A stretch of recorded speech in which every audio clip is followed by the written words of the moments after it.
आज का हमारा टॉपिक है physical education and sports for children with special need. Means कि दिव्यांग व्यक्तियों या दिव्यांग बच्चों के लिए शारीरिक शिक्षा और खेल कूद का क्या महत्व है या किस प्रकार के डिसऑर्डर से डिसेबिलिटी से जो हैं वो इफ़ेक्टिव हैं। मैं अपना लेक्चर शुरू करने से पहले मैं आपको कुछ सिलेबस के बारे में बताना चाहता हूँ।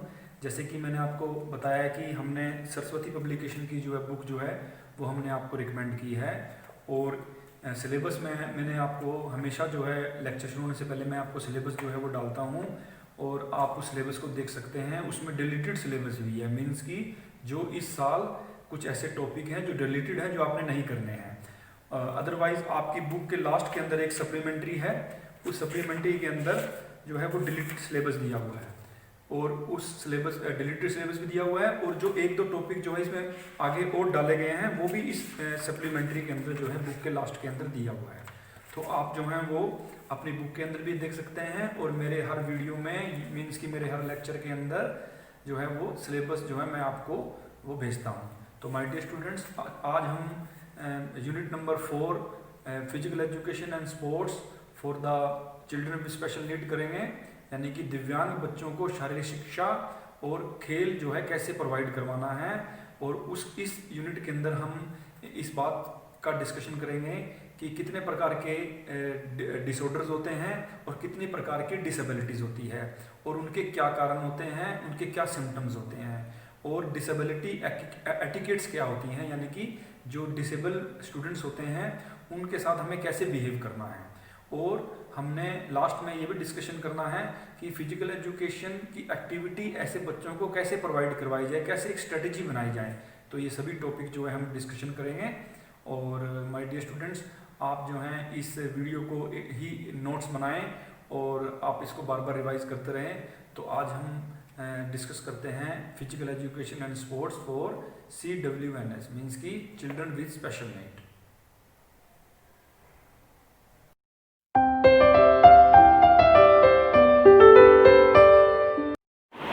Today's our topic is physical education and sports for CWSN, means children with special need। दिव्यांग व्यक्तियों के लिए या दिव्यांग बच्चों के लिए शारीरिक शिक्षा एवं खेल कूद। फिजिकल एजुकेशन स्पोर्ट्स कितना इम्पोर्टेंट है चिल्ड्रन विद स्पेशल नीड्स के लिए, मीन्स के दिव्यांग व्यक्तियों के लिए। जैसे कि आप जानते हैं कि इस मॉडर्न वर्ल्ड में हर व्यक्ति चाहता है कि वो फिट रहे, फ्रोलिक लाइफस्टाइल को फॉलो करे, एंजॉयबल लाइफ जिए और स्वस्थ रहे। इसी प्रकार हर व्यक्ति का राइट है कि वो अपने आप को स्वस्थ रखे और एक खुशहाल जीवन का यापन करे।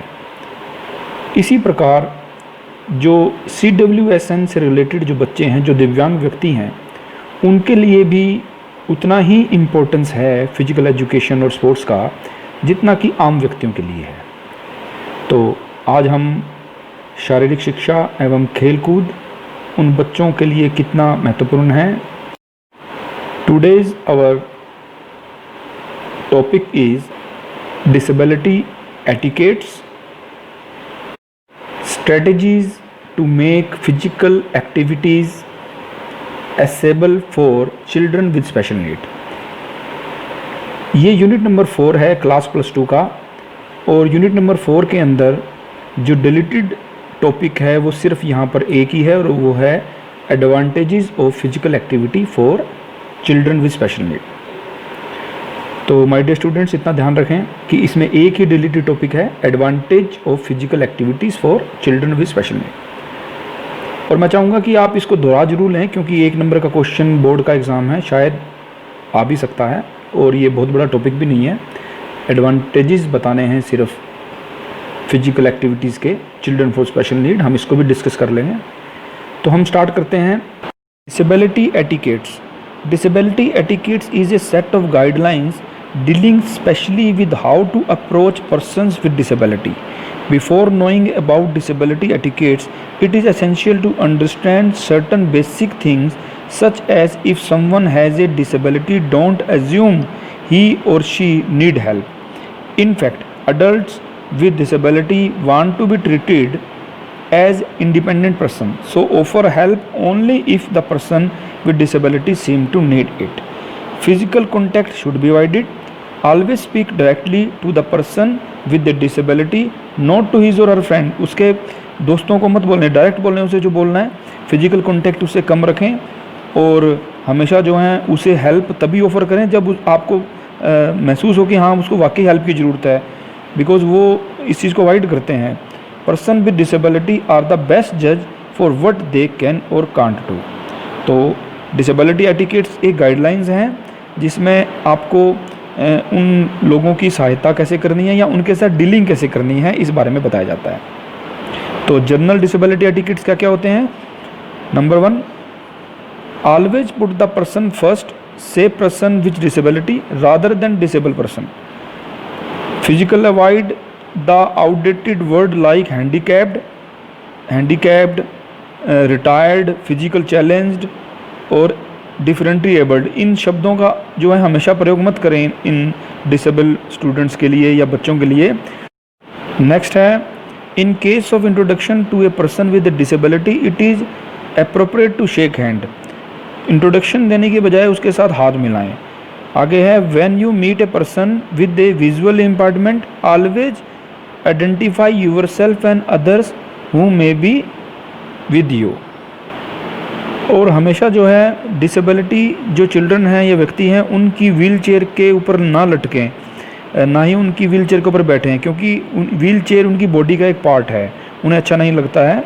और जब भी आप डिसेबल पर्सन के साथ जो है वो बातचीत कर रहे हैं तो आपको सबसे पहले पेशेंस रखनी है उनकी बात को सुनने में. पहले उनकी बात ख़त्म होने दें फिर ही अपनी बात बोलें, बीच में उनकी बात को ना टोकें. नेक्स्ट है, to get the attention of a person who is deaf or having hearing impairment. जिसको सुनने में परेशानी है या जो बच्चा या जो व्यक्ति गूंगा है उसके कंधे पे हाथ रखें, अपने हाथ को हिलाएं और उसके सामने आकर उससे बात करें और समझाने की उसे कोशिश करें. नेक्स्ट है, never patronize person who use wheelchair by patting them on the head or shoulder. Always introduce yourself to person who are blind using your name. Next है, if you need to leave a person who is blind inform him that you are leaving and ask him if he need anything before you leave. Next है, always avoid asking personal question to an individual who is differently abled. और हमेशा जो है ऐसे व्यक्तियों को कुछ ज़्यादा समय दें उनकी बात को कहने में और अपनी बात को समझने उनको समझाने में पेशेंस रख करके उन्हें कुछ ज़्यादा समय दें. और ऐसे व्यक्ति से बहुत हाई टोन में बात मत करें, नॉर्मल में बात करें ताकि वो जो है वो अच्छी तरह समझ जाए और उसे बुरा भी ना लगे. और आप जल्दी से जल्लाएं मत, मतलब कि don't pretend to understand if you are facing problem is doing so. आप जल्दी से परेशान ना हो अगर आप उसकी बात को या उसके द्वारा की गई किसी भी कार्यविधि को समझने में असमर्थ हों. तो ये थे एटिकेट डिसेबिलिटी के. जो पर्सन डिसेबल हैं उनसे किस प्रकार बातचीत करनी चाहिए, उनके व्हील चेयर पर लटकना नहीं चाहिए, उनके सामने आके बात करनी है, उन्हें अंधा नहीं बोलना है, ब्लाइंड नहीं बोलना है. और उनको इंट्रोडक्शन जब आप उनसे इंट्रोड्यूस हों तो उनके साथ सीधा हैंडशेक करें. और ऐसे बच्चों का जो है वो ध्यान रखना भी आपका कर्तव्य है और ये सभी एटिकेट्स को मानना भी आपका कर्तव्य है. Advantages of physical activity for children with special need. तो जो दिव्यांग बच्चे हैं उनके लिए शारीरिक शिक्षा के क्या लाभ हैं? नंबर 1 तो फिज़िकल इम्प्रूवमेंट. जैसे कि आप जानते हैं फिजिकल एक्टिविटी करने से हमारे शरीर के अंदर बहुत से हमें एडवांटेजेस मिलते हैं. हम फ्लेक्सिबल होते हैं, हमारे अंदर कोऑर्डिनेशन बनता है, हमारी बॉडी की शक्ति जो है डेवलप होती है, हमारा स्टेमिना अच्छा बनता है, कार्डियोवास्कुलर एफिशिएंसी हमारी बढ़ती है. तो इसी प्रकार जब दिव्यांग बच्चे भी फिजिकल एक्टिविटी करेंगे और वो उनके अकॉर्डिंग ही होगी तो उन बच्चों की डेवलपमेंट भी शारीरिक तौर पर स्वस्थ होगी. Mental improvement. इसी प्रकार जब कोऑर्डिनेशन फिजिकल एक्टिविटी का जब बनेगा तो उनका जो न्यूरोमस्कुलर कोऑर्डिनेशन है उससे वो मेंटल इम्प्रूवमेंट भी कर पाएंगे. और नंबर 3 सेल्फ स्टीम. उन बच्चों का जो है एक आत्मविश्वास बढ़ेगा, एक सेल्फ कॉन्फिडेंस बढ़ेगा. Reduce the level of anxiety, stress और डिप्रेशन. चिंता, स्ट्रेस से और डिप्रेशन से वो बच्चे जो हैं वो दूर रहेंगे. और उन बच्चों को जो है वो सोशल इंटरेक्शन का जो एक कम्युनिकेशन है वो उनका इम्प्रूव होगा, उनके इमोशंस जो हैं वो बेटर होंगे और फिज़ोलॉजिकल कंडीशन अच्छी होगी फ़िज़िकल एक्टिविटी करने से। और जो जितनी भी बीमारियां हैं, जो हेल्थ से रिलेटेड डिजीज़ हैं, उनका रिस्क जो है उनको कम रहेगा अगर वो शारीरिक गतिविधियों में या फिज़िकल एक्टिविटी के अंदर जो है वो पार्टिसिपेट करते हैं।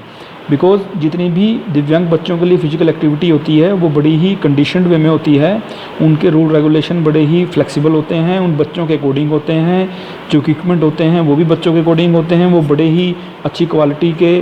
और जो साउंड क्वालिटी है, जो बच्चों की जो एक सुनने का जो एक जिस तरह विसल वगैरह है या क्लैपर्स हैं, ये सभी जो हैं अच्छी क्वालिटीज़ के होते हैं ताकि उन बच्चों को सही तरीके से समझ आ सके। और जितने भी रूल रेगुलेशन होते हैं उन बच्चों के अकॉर्डिंग होते हैं ताकि उन बच्चों को फ़िज़िकल एक्टिविटी समझ आए। उनके जो है लास्ट एक्सपीरियंस को देखते हुए फ़िज़िकल एक्टिविटी होती है ताकि उनकी और आगे डेवलपमेंट की जाए। और जितनी भी फ़िज़िकल एक्टिविटी होती है उनके द्वारा उन बच्चों को बहुत लाभ मिलता है, उनको एडवांटेजेस मिलते हैं। Strategy to make physical activity accessible for childrens with special need. एक इस प्रकार की स्ट्रेटजी बनाना चिल्ड्रन विद स्पेशल नीड्स के बच्चों के लिए जिसमें वो फिजिकल एक्टिविटीज़ जो हैं वो ठीक ढंग से कर सकें। चिल्ड्रन विद स्पेशल नीड्स और with various type of disability such as mental, hearing impairment, speech और language impairment, blindness, poor body mechanism, health impairment etcetera have the right to develop their ability in a democratic society through the process of education.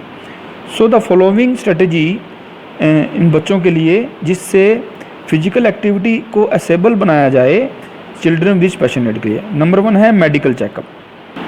तो medical checkup करना बड़ा ज़रूरी है क्योंकि physical education teacher को तभी पता लग पाएगा जब उसको उसकी मेडिकल कंडीशन का पता होगा। अगर आप वाकई उसको एक फ़िज़िकल एक्टिविटी ऐसी देना चाहते हैं जिसमें वो अच्छी तरह अपने आप को डेवलप कर सकें तो ये बड़ा ज़रूरी है कि आपको पता हो कि किस प्रकार की डिसेबिलिटी है। तो medical checkup is very important. Next है physical activity must be based on interest of children. तो जो फिजिकल एक्टिविटी आप करवाने जा रहे हैं वो डिसेबल बच्चे के को अच्छी लगे, इंटरेस्ट में हो उसके। ऐसा ना हो कि उसका इंटरेस्ट ही नहीं हो रहा तो करवाने का कोई फ़ायदा नहीं है, बिकॉज उसमें जो है वो बच्चा अपनी इन्वॉल्व नहीं हो पाएगा, उसमें अपनी इन्वॉल्वमेंट नहीं दिखा पाएगा अच्छी तरह। नेक्स्ट है equipment related to physical activity should be according to the need of childrens. जितने भी इक्विपमेंट्स हैं जो फिजिकल एक्टिविटी में इन्वॉल्व हैं वो इक्विपमेंट जो हैं वो बच्चे की नीड के अकॉर्डिंग होने चाहिए। उसका साइज़, शेप, कलर, वेट वैसा ही होना चाहिए ताकि बच्चा जो है वो उसको ठीक तरह से समझ सके। जो बॉल है जो वो ब्राइट कलर की होनी चाहिए और जो विजुअल इम्पार्टमेंट है वो बहुत ही अच्छी क्वालिटी की होने चाहिए ताकि बच्चों को ठीक तरीके से आपकी एक्टिविटी के साइंस जो हैं वो नज़र आएँ या समझ पाएँ उसे। Number 4 specific environment should be provided. The area of physical activity should be limited as movement capabilities of the children with special need are limited, especially in case of children who have autism. They must be provided specific playing area because they may need some time of relax. Light and sounds are always vital for making good environment for such as children. Means कि अगर autism disorders हैं, means कि कुछ serious disorders हैं जिसमें बच्चा किसी चीज़ को समझ नहीं पाता है, कम्युनिकेट नहीं कर पाता है, कोई डेवलपमेंटल जो है डिजीज़ है, तो उसमें बच्चे को जो है वो जो बहुत ही अच्छा इन्वायरमेंट जो है एक स्पेसिफिक इन्वायरमेंट हमें देना पड़ेगा जिसमें लाइट, साउंड जो है वो अच्छी तरह उसका अरेंजमेंट हो ताकि बच्चा उस एक्टिविटी को अच्छे तरीके से समझ पाए। नेक्स्ट है एक variety of different instrumental strategy should be use. एक अलग अलग प्रकार की इंस्ट्रूमेंटल स्ट्रेटजी को यूज़ करना चाहिए ताकि हर प्रकार के बच्चे जो डिसेबल हैं उनको अच्छी तरह से वो चीज़ समझ आए, उसे वो देख पाएँ और अच्छी तरह से उस चीज़ को सीख पाएँ। नेक्स्ट है रूल रेगुलेशन। जो भी आप फिजिकल एक्टिविटी के बना रहे हैं वो ऐसे मॉडिफाइड हों, ऐसे इस प्रकार के बने हों जो कि उस बच्चे के अकॉर्डिंग हो, फ्लेक्सिबल हों। ऐसा ना हो कि उसमें रिस्ट्रिक्शंस ज़्यादा हों, नहीं तो वो बच्चे उस एक्टिविटी के द्वारा जो है वो सीख नहीं पाएंगे। नेक्स्ट है children's previous experience must be taken into the consideration. तो making physical activity more accessible for children with special need, आपको उनका प्रीवियस एक्सपीरियंस को भी जो है ध्यान में रखना है, ताकि आप उनके प्रीवियस एक्सपीरियंस से ये एक्सपीरियंस ले सकें कि उनको कितना वो एक्टिविटी आती है, या उसमें कितनी जो है आगे और अच्छा करवाने की गुंजाइश है, या वो किन किन चीज़ों को जो अच्छी तरह नहीं ले पा रहे हैं ताकि उनको सुधारा जा सके। तो माय डियर स्टूडेंट्स, ये तो थे जितनी भी हमने स्ट्रेटजी बनानी है फिजिकल एक्टिविटी के लिए, उनको किस प्रकार असेबल किया जाए, मीन्स कि कितनी आसान बनाई जाए, या उनको किस प्रकार जो है एक कंडीशनड वे में बनाया जाए ताकि चिल्ड्रन विद स्पेशल नीड उस फिजिकल एक्टिविटी के द्वारा कुछ सीख पाएँ और अपने आप को डेवलप कर पाएँ। तो माय डियर स्टूडेंट्स, आज हमने डिस्कशन किया physical education and sports for children with special need, means कि दिव्यांग व्यक्तियों के लिए या बच्चों के लिए शारीरिक शिक्षा और स्पोर्ट्स का क्या महत्व है, या उसके अंदर किस प्रकार के डिसऑर्डर और डिसेबिलिटीज आती हैं। एक बात का आप हमेशा ध्यान रखें, जो डिसेबिलिटीज है वो कॉग्निटिव भी हो सकती है, मेंटल भी, फिजिकल भी, डेवलपमेंटल भी और इंटेलेक्चुअल भी। बट जो डिसऑर्डर्स हैं वो ओनली मेंटल होते हैं, यानी कि मानसिक तौर पे होते हैं। और कई प्रकार के डिसऑर्डर हैं जो हमने अभी जो है इस वीडियो के अंदर जो है जिसका हमने डिस्कशन किया। और माय डियर स्टूडेंट्स, इस वीडियो को ही एक नोट्स बनाएं और इसे बार बार रिवाइज करें। माय डियर स्टूडेंट्स, आप इस वीडियो को ही एक नोट्स बनाएं और इसे बार बार दोहराते रहें ताकि आप सिलेबस आपका ठीक टाइम पे कवर होता रहे। आपकी बोर्ड की क्लास है और आप इसे बार बार दोहराएं, और कोई भी प्रॉब्लम हो आप मुझे व्हाट्सएप कर सकते हैं या मुझसे फ़ोन पे बात कर सकते हैं। Thank you.